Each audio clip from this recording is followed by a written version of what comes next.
Manana daholo aloha nareo. Hitanareo ny zavatra tsy tiatro tamin'iny resaka EPS sy ny sisiny a, dia izao reto avy.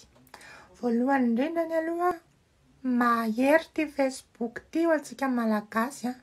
Tena hoe mahery, mahavita zavatra ty Facebook ty fa tsy azo ozy estimena mihitsiny.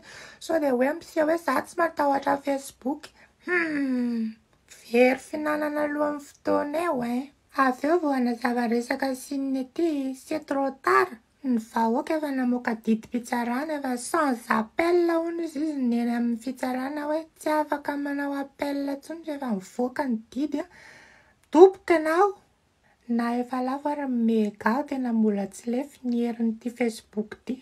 Voalohan'izay, faharoan'izay a, tena hita hoe leo monanana re ny olona leo boboka tofoka ny olona ka tena efa hoe maimbo-rà. Zay nga manavaka itenenao hoe maimbo-rà.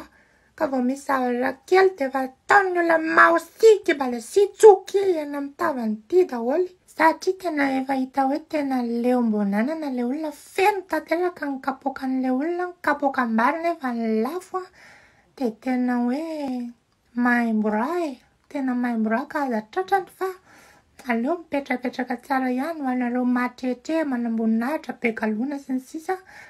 Raha tsy te ho very finanana alohan'ny fotoana dia mipetraha tsara aloha ny ato fa tena efa mahery be ilay rivotra ao ivelany ao ka sao dia lasa ny rivotra ao. Ny olona efa zatra tsy mihinana, ny olona efa zatra miafy, ny olona efa zatra tsy mihinan-kena, ny vary atao sosoa be fa nareo mampalahelo raha ohatra hoe totongana avy eny. Dia ny olona izao efa samy mijoro. Mijoro ny olonako. Leo ny olonako. Leo hitsakitsahana ny olona, leo hampijaliana ny olona, leo noana ny olona, leo manaty maizina ny olona.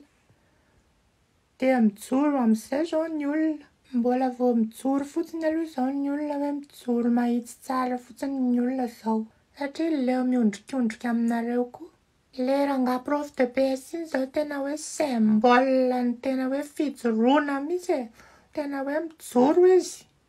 Dia ohatran'iny daholo izao ny olona fa mino tena mino nareo natao biby fampitahorana lava ety fa hitanareo aloha izay hoe mahay mijoro ny olona. Dia anareo sisa ny tohany. Dia mbola veriko ihany hoe mahery ty Facebook ty, mahavita zavatra ty Facebook ty fa attention, talininareo ve resaka hoe bonbon 8 milliards sy le ramatoa iny? Efa lasa nodiny amin'ny tany misy dolarany ihany izay moa le ramatoa fa izy izao tena hoe ohatra akaiky mihitsy iny sady ohatra mivongana amin'ny tena hoe herin'izany Facebook izany ka aza dia misomonga loatra amin'ilay Facebook Marina mafy Izay aloha fa andeha hifitra amin'izay ahako.